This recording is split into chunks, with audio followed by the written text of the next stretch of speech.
Good afternoon, everybody. Hi, it's Maria Quattrone with Remax and Home and Be the Solution. And today I want to welcome my guest, Jay Crosby from Emmanuel Insurance.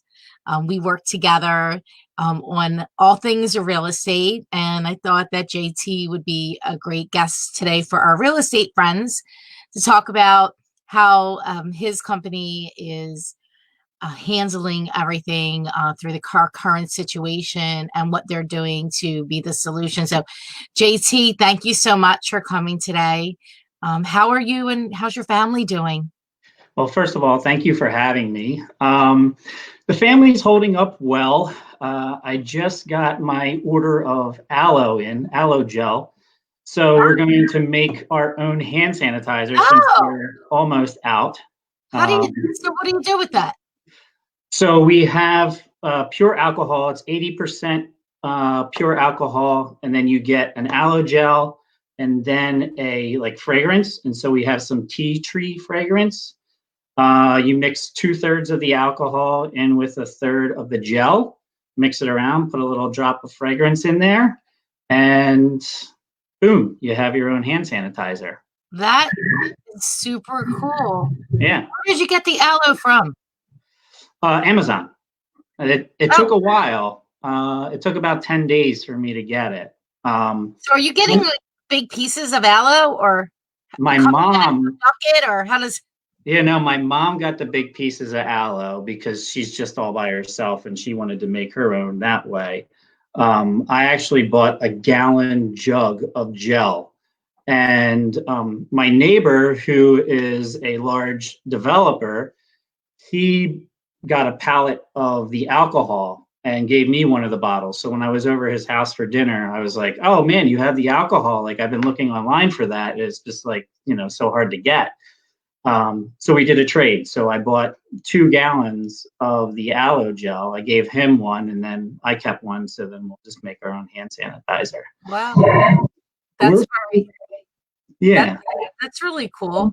So is your family going to help with that or is that your project? It's more my project. My daughter Farah is 7. My son Thomas is 4. So they can help and like bring the stuff over, but I really don't want them, touching the alcohol or anything yet. Maybe I'll let them do a little bit of dropping the fragrance in there, just so that they can take part in that.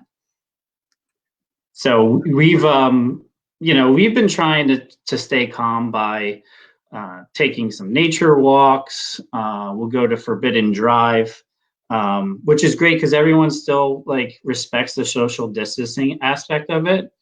So we can go down by the water, we can skip some rocks. It's just gets them out of the house, and without any kind of structure with daycare or with school, it's they can lose their cool a lot faster than they used to. And they can annoy each other, and it makes it, very challenging. And I've heard this from a lot of our insureds too, just like, with their children, how difficult of a time that this can be. And I think that sharing with each other and letting each other know, hey, we're going through the same exact thing that you are, it kind of makes you feel a little bit better, like you're not being a terrible parent, and you're everyone's going through this, and it is very difficult to navigate.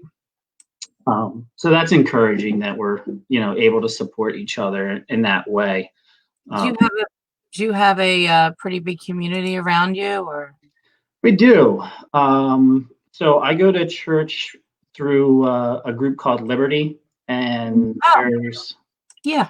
there's about, I think that there's 12 or 13 Liberty churches between Pennsylvania and New Jersey.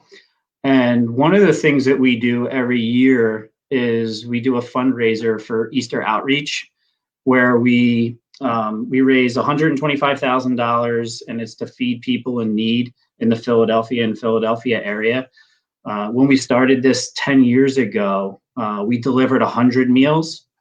And last year we delivered 10,000 meals. Wow. Yeah. Wow. So yeah, and we went from just a couple of churches to now having like 70 different churches involved in this.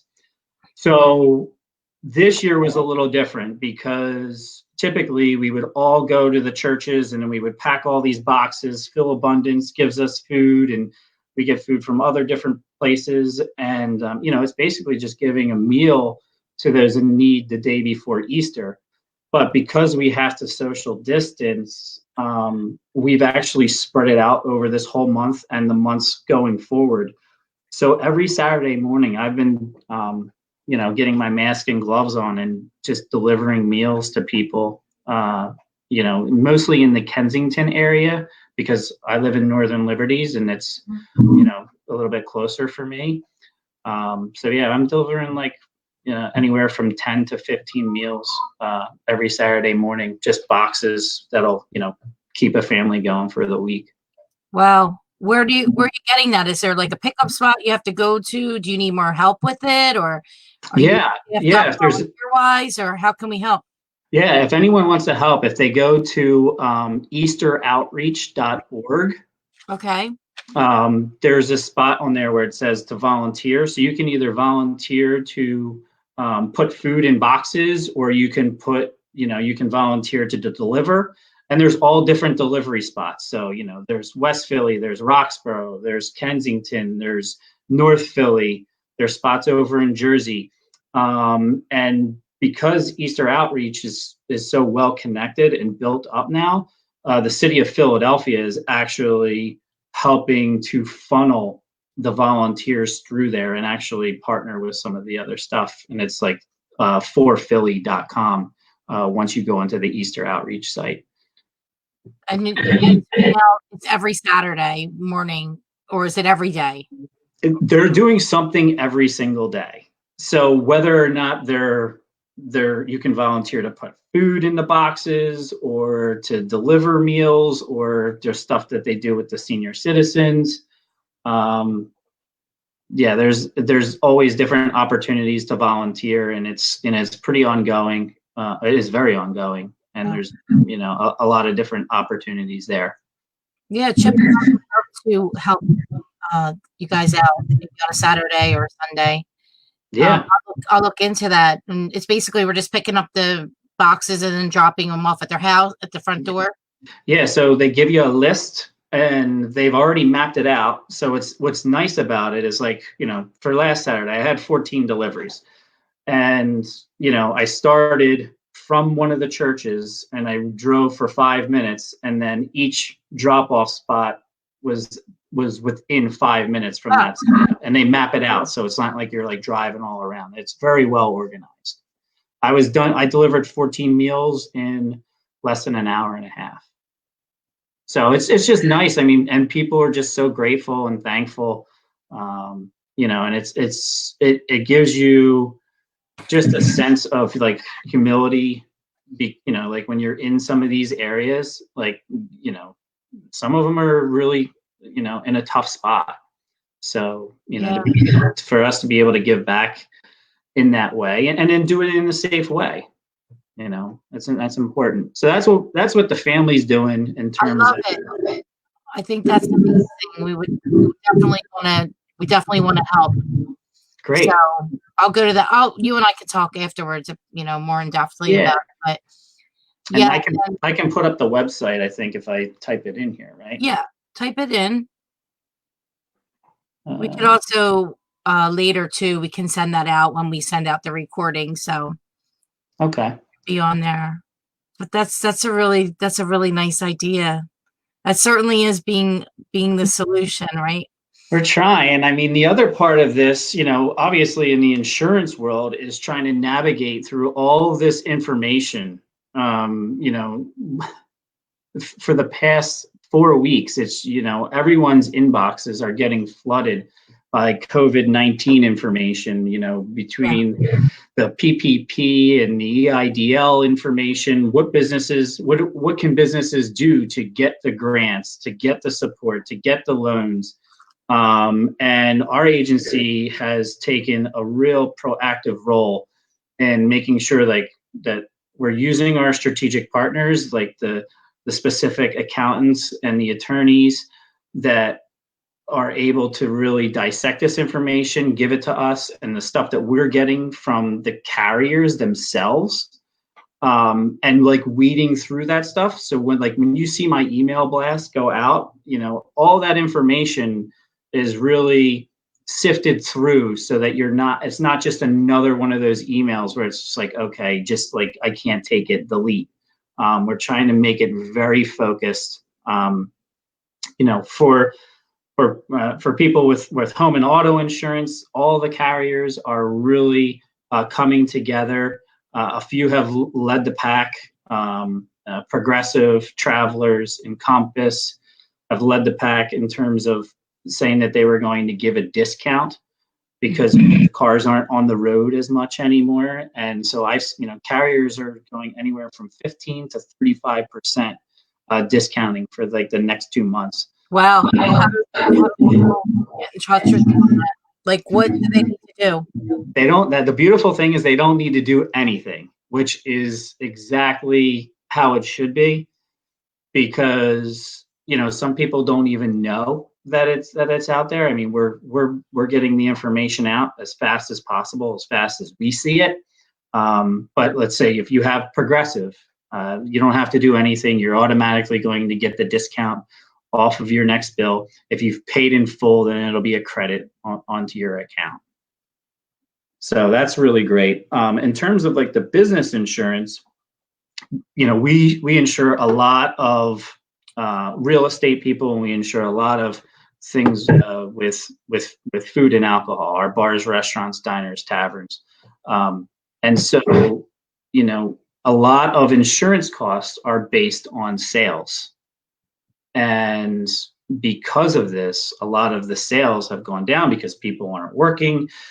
So we've been working diligently to make sure that the sales get adjusted where they can, where we can remove certain coverage, for fleets of vehicles. Like if the vehicles aren't going to be driving anymore, we'll take off the collision coverage if they're not going to be on there. We'll lower some of the coverage spots wherever we can do to save money,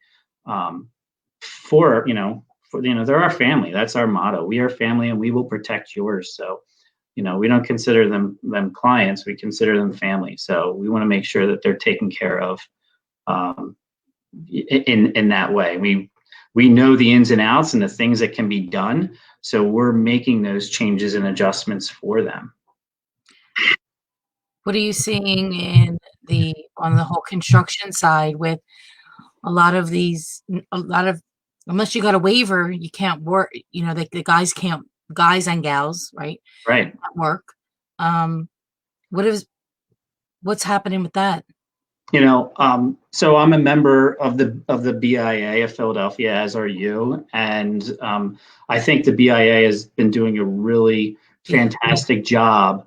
Those Wednesday meetings that we're having are super informative. It keeps us all up to date. It brings us together so that we are all on the same page and know what's going on from both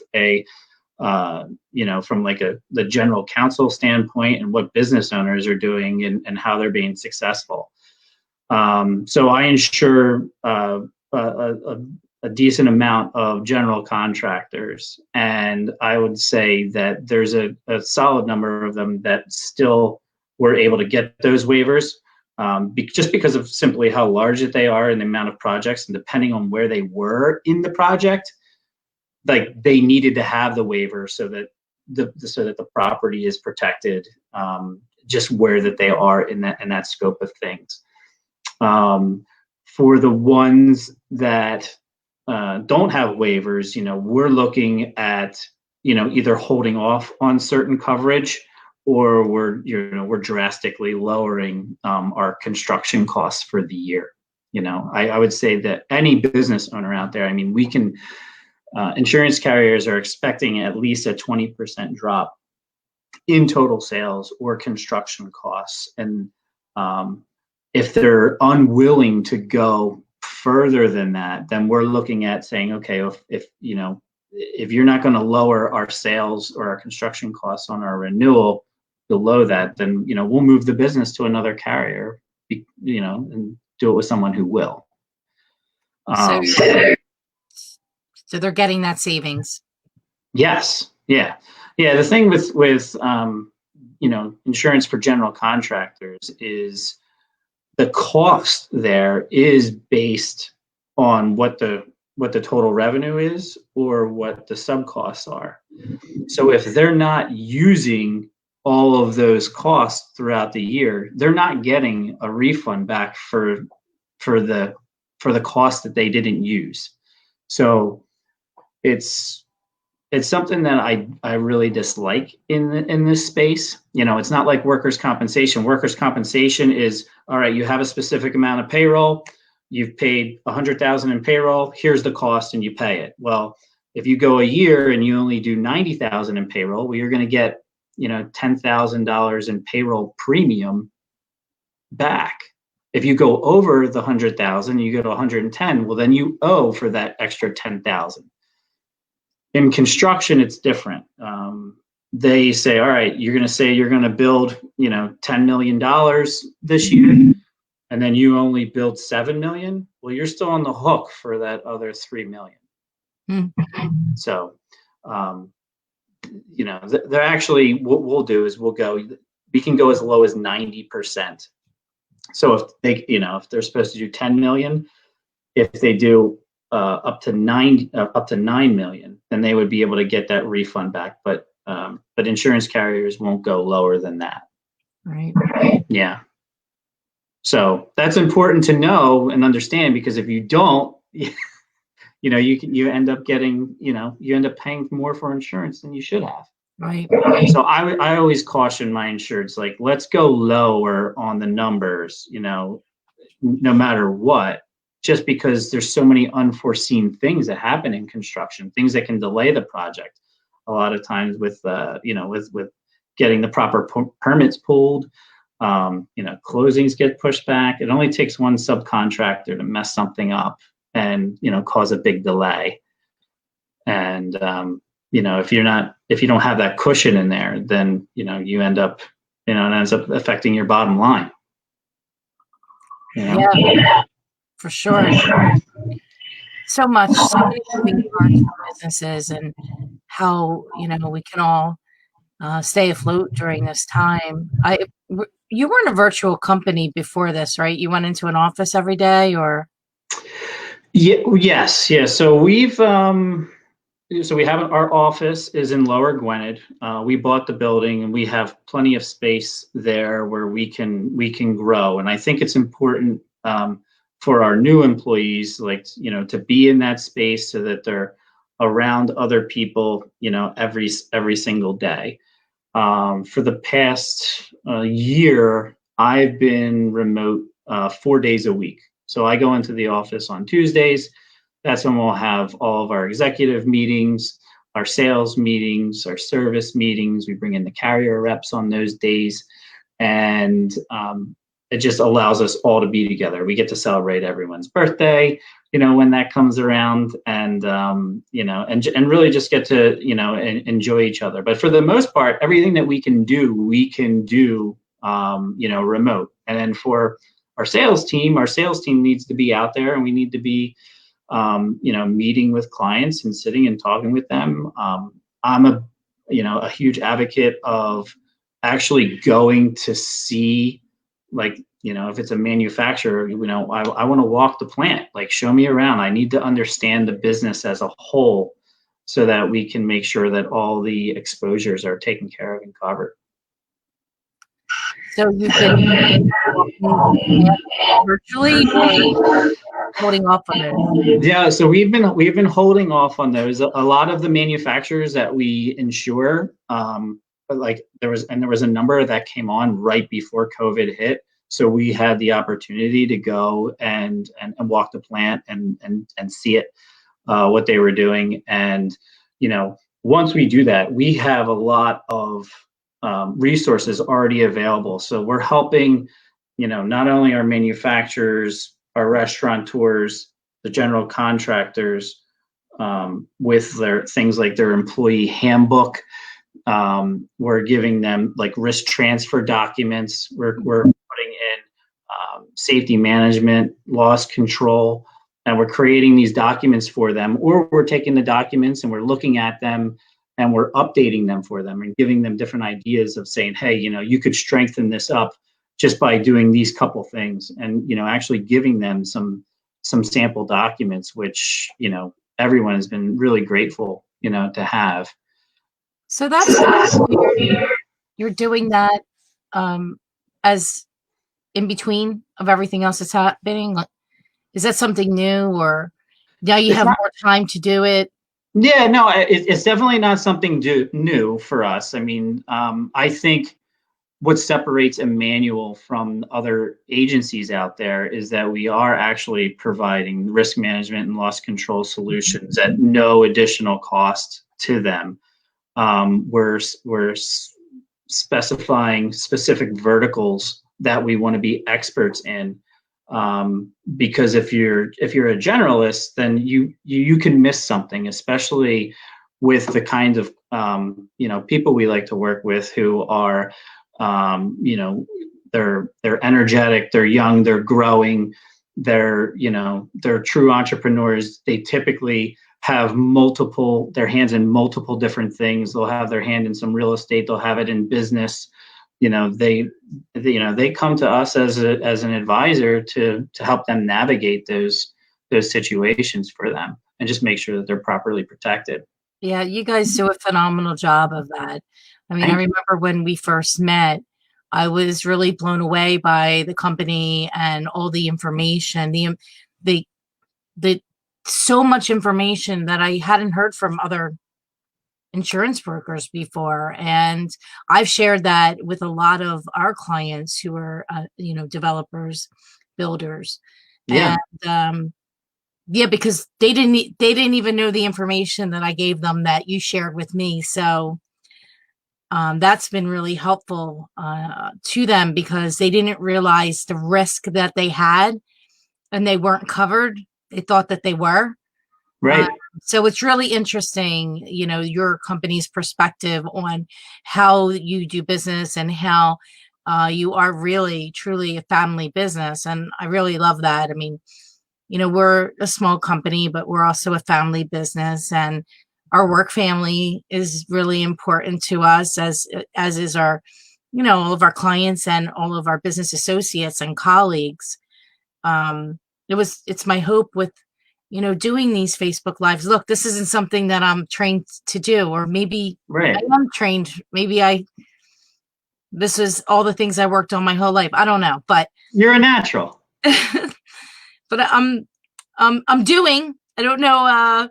I think hopefully I get better as each day, goes past, but I really enjoy learning more about, everything that you're doing at Emmanuel Insurance. And has it been hard for the employees that didn't work from home? I mean, were there things and holes in your business that you found that, you could share if you did, that would maybe help somebody else? Yeah. So there's a couple of the service people who weren't set up to work from home yet. And we were able to just go in there, like, once the order came down from Wolf, to grab their equipment, take it over to their house, get them set up. And our meetings have been all via Zoom. We do a really good job of sharing information, throughout our system. We have a number of different ways that we do that. We use a program called UC1. It's like an instant messaging system where we can share each other's screens very easily. It's called UC. It's through Evolve. Evolve IP? Yeah, it's through Evolve IP. Yes. Ah. But not. I don't want to give our listeners any bad information. Evolve was a really great company when we started with them, but as of lately, we have been running into some struggles. So anyone who's looking for a solution like that, make sure that you get multiple solutions. So explain to me how that works, because I'm curious. We use Slack, and it's basically Mhm. messaging back and forth. It's great. And sometimes it drives me a little crazy because I hear ding, ding. Ding, ding, right. Yeah. So it's very similar to that. You have a screen where you can transfer calls. You can go and you can set up conference calls, and you can invite multiple people into a chat room. So a lot of times our executive team uses it, and we'll pull the four of us together when we all just want to be on the same page really quick, and we have it come up, and we'll be able to chat in the room together that's secure, and and be able to do that. One of the things I did want to mention to you, just circling back from what you had said before, is when we were talking in the green room, you're I think you're doing a fantastic job with uh, being able to motivate people and keep like positive energy. I mean, that's the one thing I love about you and about the business that you're in, and how you're approaching this. Um, the emails that you're sending out are, there's thought that's put into them, and they're great reminders of, hey, we're all in this together, and we need to support each other. And here's ideas of, like, if you're struggling with X, Y, or Z. So I appreciate that, and it helps remind me that that's what I need to do when I'm talking to my family and my family of insureds. So yeah, please keep that up. It's really encouraging. I really appreciate that. You know, I put out be the solution, and I am positive about things, but this is my way to get through it. Um, Meaning some people go the opposite direction. Hmm. I had a conversation with somebody this morning. It didn't go well. And they thought I was fine. Like I'm great. I'm not great. No. But I'm making the choice to do everything I can to keep it all together and to keep it all going. Hmm. And it's a struggle. It's not like it's easy for me either. It's no magic. There's no magic pill. But I can choose to put it out there and be positive to the universe and hope. And it's my belief that I will get that back. But, that doesn't mean that I'm not hurting inside like everybody else is too. No. We are all in this together, and we handle things differently. Yeah. And sometimes it's like that. If I think all this good stuff is going to happen. And if I keep putting it out there, it's going to happen. And even though inside I might be wanting to cry.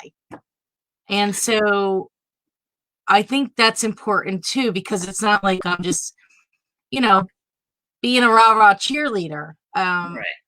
I was never a cheerleader. I was never in any good sport.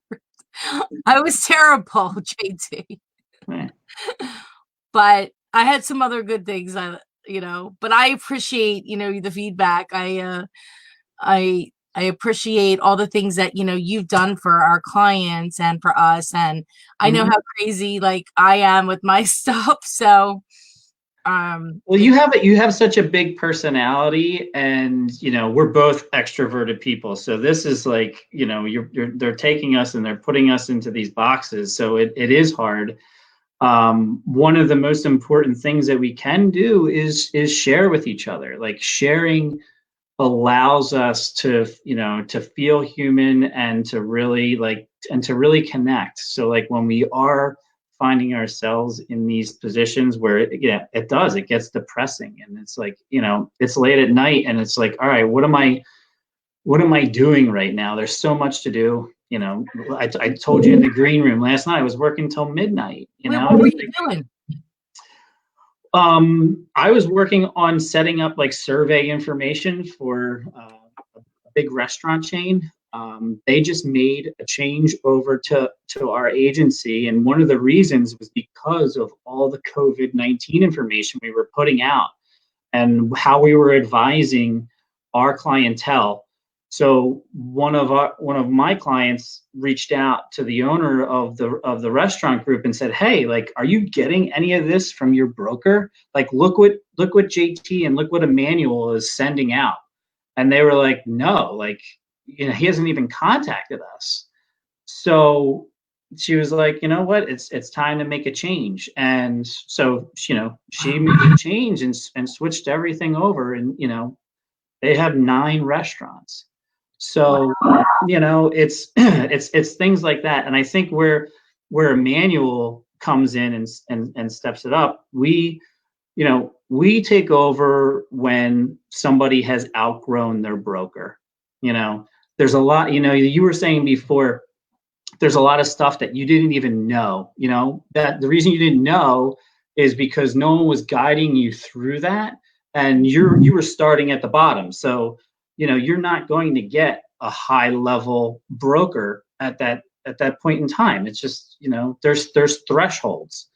And that's just the way that this industry is set up. So a lot of people who are just starting off for the first time, they start buying a couple properties here and there.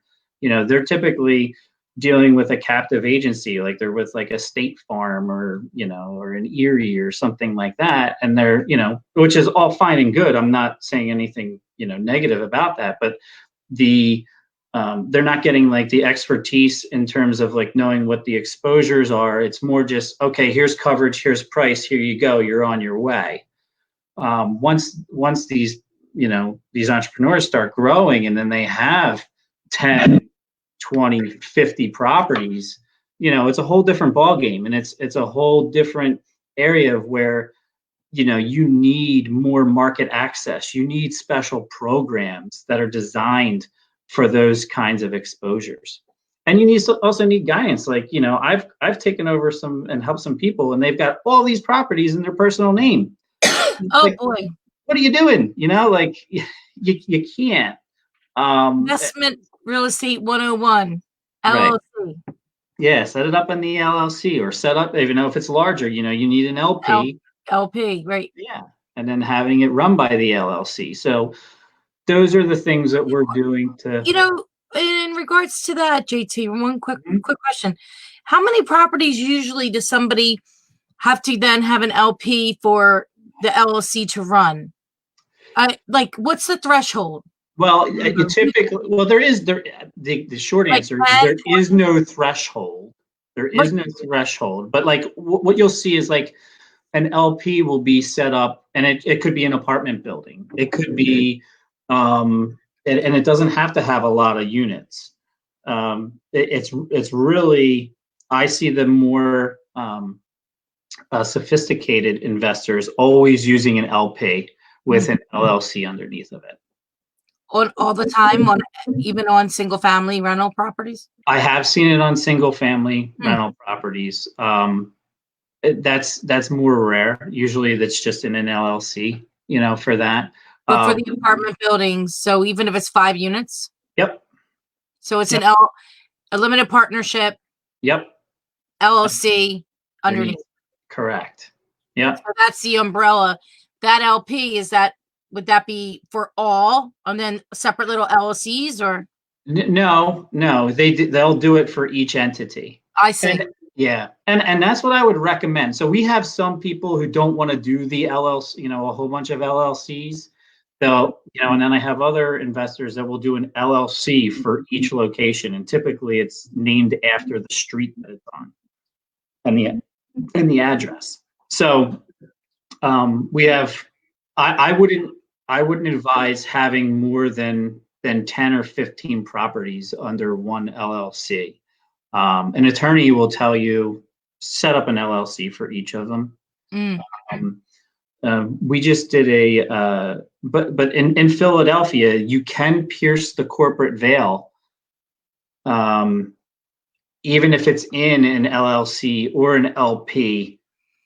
You have to be very careful on, if there's a claim, like how you're sending emails, how it is in your signature. Like there's a number of different things that you need to be aware of, that even because you put the property in an LP or an LLC, or have both, that that you're in Philadelphia, you're not 100% protected. So, when you start getting these, multiple rental properties, it's really important that you have an umbrella. You need to have excess coverage, because what's going to wipe somebody out is going to be that slip and fall, or someone falling and hurting themselves and becoming permanently disabled. When someone becomes permanently disabled, that's the worst thing that can absolutely happen. A death is worth about $1.7 million, and a disability is worth over $6 million. Wow. Yeah. And that all just depends on age, so, where they're at. But, an attorney would tell you that those numbers are in line with what the insurance market. So even if you have in an LLC, you're not protected against your personal liability? You are. There is that layer of protection in there. But, attorneys can find ways to try and pierce the corporate veil. And then there's a list of things of what constitutes being able to pierce the corporate veil in Philadelphia. The guys from Cohen Segalis, they're real estate attorneys. They specialize in construction defect. Matt Scaroff and Lane, your last name's missing it right now. They're also in the BIA, and they did a fantastic presentation at the advisory panel, which is the networking group that I set up to just bring industry specialists from all different areas. So you have your attorneys, accountants, you have your financial advisors, your bankers, your real estate on both commercial and residential. You have IT, you have security, you name it, we have them there. And everyone is there, not to say, hey, you need to give me referrals, but more, hey, this is what's going on in my industry. And so let me tell you about this so you have knowledge about it, and then you can share that with the people that you touch. And so that has really helped. I mean, obviously there's networking and passing that information on, but when Matt and Lane did this presentation on piercing the corporate veil, we had a lot of general contractors and developers there to learn about what was being, are they really protected, and how do they make sure that they do it. This. Are you still doing it Are you doing it virtually? Yeah, we are. Cool. So this one, I haven't been able to get it up on the website. So it is theadvisorypanel.org. Theadvisorypanel.org. Our next meeting is on the first Thursday of May, which I believe is the 4th. And it will be from 8 a.m. until 9:45 a.m. And we'll host it via Zoom. The only reason I haven't been able to get it up on the website yet is because I have two of my financial advisors in the group, Neil Newman from UBS and Chris Freddo from BB&T. They're going to be speaking about how to navigate through a down market and changing interest rates. And both of them had to get approval for their bio to be put out. You know how that had corporate. For the corporate. So I'm just waiting, and I should have the bios by the end of the day today, and then I'll get the website updated, and then we'll get that message out through the BIA website and through LinkedIn and all the rest of the social media. But these have been very educational and great just to connect with other professionals. It's been a blessing, and we've been doing this now for 2 years. Yeah, you talked about it in the fall. I think it was December. Yeah. January, and I wasn't able to make January as we were traveling. We just had to come back from our European adventure. Mm-hmm. And then it's been crazy. And then That's now here we crazy. are. So I Yep, definitely will be at that virtual event. And that's cool. So that's for all BIA members, right? it is. Yeah, And it's a free it's web, free. Yep. free networking. It's free. It's free networking.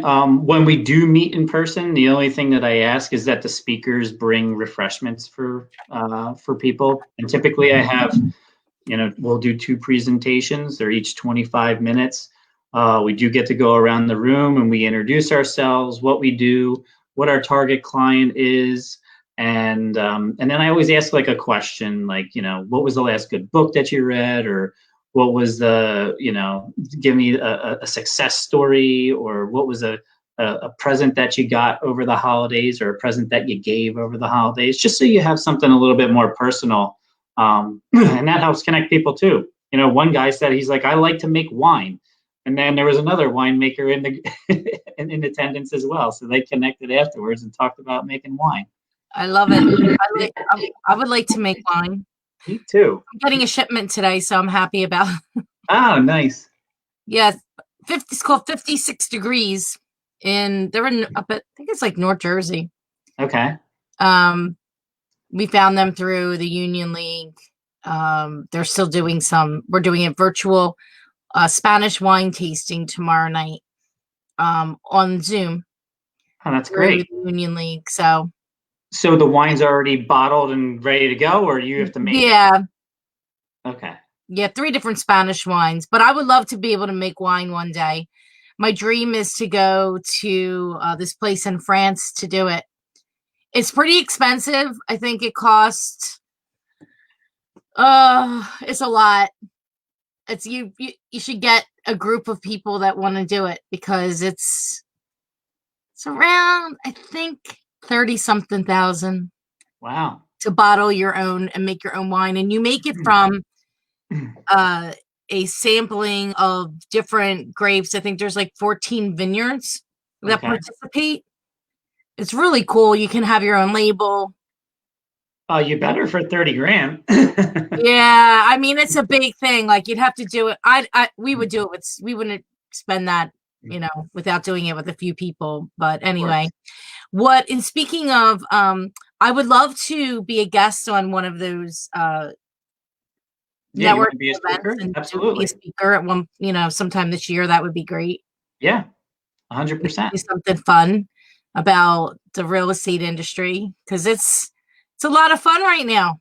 Oh, so yeah. So how are you able to continue to keep the pipeline moving and move real estate right now? I mean, I know from what I've heard, there's still not a lot of product out there. Like, so the demand is still really high.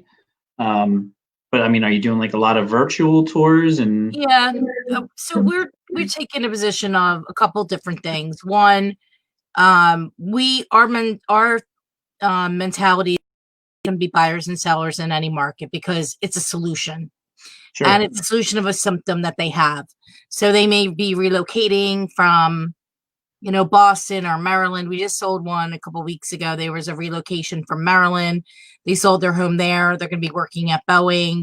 They bought a property virtually, Hmm. closing at the end of the month. There's will be sellers that need to sell, period, for a variety of reasons, death, divorce, taxes, default, Right. so there'll always be those clients, as well. There is, I'd say inventory is down maybe 70 or 80% on active new listings. It's hard to say, fluctuates. I actually been keeping a tab every single day. I write down, I actually have it right here. I write down all of like what's coming soon, like how many. So I'm tracking it. If you could see, Oh, wow. like I'm tracking it daily. So Right. I want to see every day, is there more coming soon, new actives, back to active? That tells me the deal fell through, price decrease, price increase, active under contract, pending close, temporarily TO, temporarily off the market, withdrawn, canceled, or expired. So I've been tracking it now for about 10 days. And it's interesting. Some days there's more than others. And then I also track it at the end of the week because I want to see if the inventory is climbing up. I ran a report yesterday on Philadelphia County, and in all the listings in Philadelphia County, we have a 3.4 month supply. So Okay. from a sheer supply and demand, there's no supply. Right. And so our conversations with our buyers are, okay, if you want to do something now, great. We have a process. We meet with them on Zoom. We walk them through just like we would meet in person. We go through everything, the whole buyer consult, making sure they're pre-approved. They know how much they want to spend. We get them set up. If they see a property that they like when we're on Zoom, we show them all the properties online together, screen share.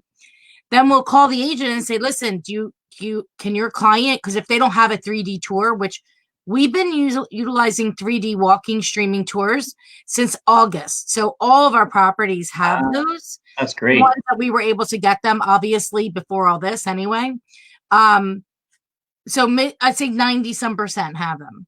And then, so say the client, that particular property doesn't, we would call the listing agent and say, listen, can your client, your seller, walk our buyer through the property on the Zoom or FaceTime or whatever technology, that they have. Yeah. And go that route. And then, even though we can't do inspections, we could still go under contract contingent upon the next, however many, it is. But we've also sold some shells, some properties that need rehab. We have offers in on income producing properties right now, several land. So we are putting deals, transactions together. It definitely, is it harder? 100 and blah, blah, blah. Yes, 150% harder. Right. We're working longer, 10, 12-hour days. My staff is all working really hard. We're, pulling together as a team, and we meet 3 times a day on Zoom, quick meetings, 20 minutes. Yeah. 20 minutes at 8 a.m., 20 minutes, 15 minutes at 1 p.m. And then at 5:30, depending, 5:30, 5:45, we meet for another 15, 20 just to do a wrap up if there's anything anybody else needs. Right. And then it's Slack all day long.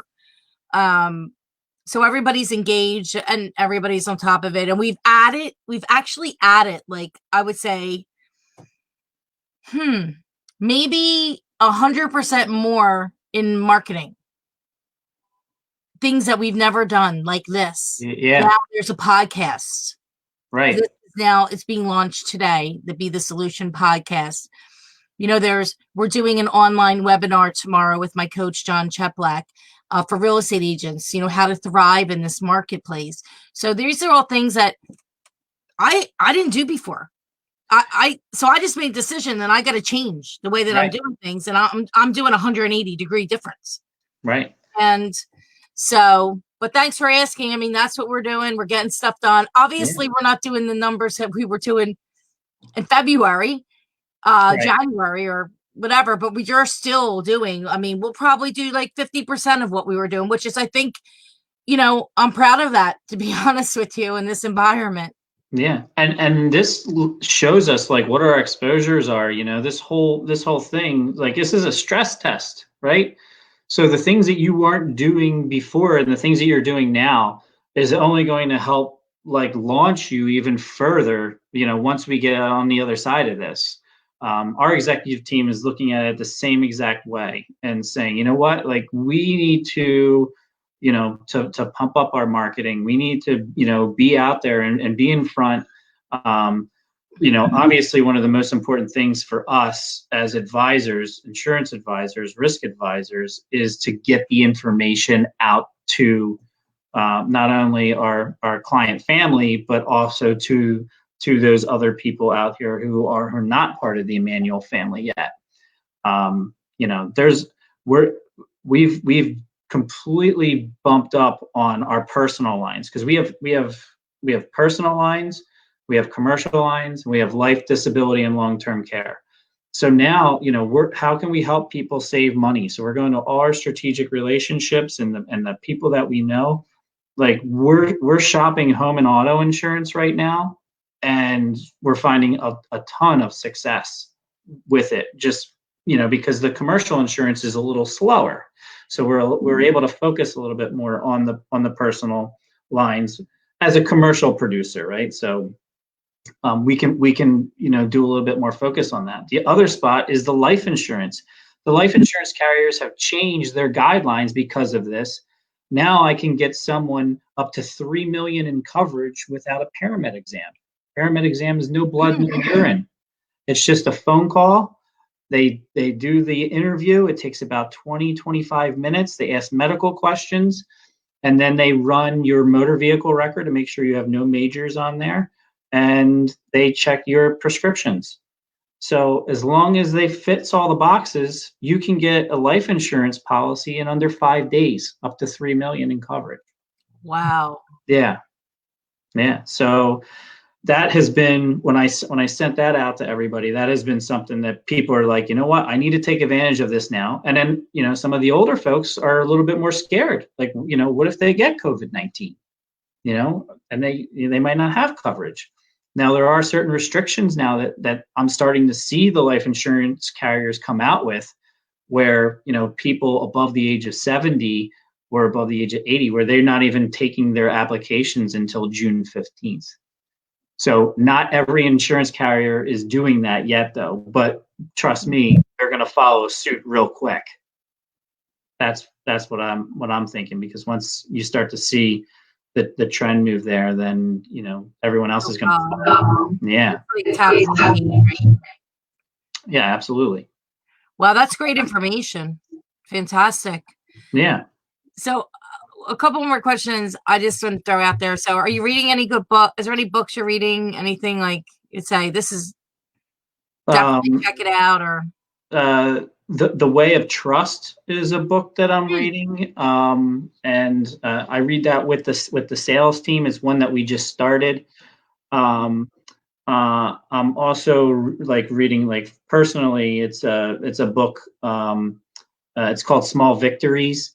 It's about Faith No More and Mike Patton and some of the bands that he's been in. It's a musician from the 90s that I'm really into. That's my era of music. I'm 42 now, so the 90s rock really stuck with me. So those are the two pieces that I'm currently in. How about you? That's awesome. Well, are you reading anything good? I'm reading Ben Horowitz, The Hard Thing About Hard Things. Mm-hmm. Is one of the books. I'm just finishing Daring Greatly by Brene Brown.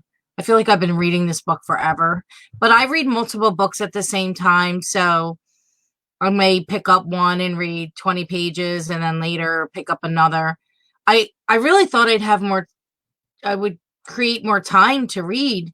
But I haven't been able to create more time, or no. I've been doing a lot of these calls, Zooming with people, taking care of my staff, taking care of my husband, my family, making sure that, everybody's okay. But I definitely want to finish The Hard Thing About Hard Things book. So hopefully I'll get it done this weekend. One thing that I do fun with some of my guys from church and just some other friends is on my bowling team is we'll play poker, and then we'll go via Zoom. So we get our own private table on Poker Stars. We play with the play money, and then we'll just Venmo. Everyone throws in $20, and then you count the money at the end. Yeah, it's fun. Keeps it going. I'm not a good poker player, but that sounds like a good time. It is. It is. That's being creative, right? Absolutely. Yeah, but for anybody out there listening, even if you're playing with the free poker chips, they still take a rake. So if everyone's still putting in money on the side and you're using Venmo or whatever, just know that the amount of chips left over at the end will be less than what you should be from putting in the pot, because they do take the rake. It took us a night to figure that out. We were like, this isn't adding up, but we didn't realize that they still take a rake on the play money. They still want their piece. Right. Well, that's why they do it, because they know other people will find a workaround so that they can get away from what the commission that the site takes. Exactly.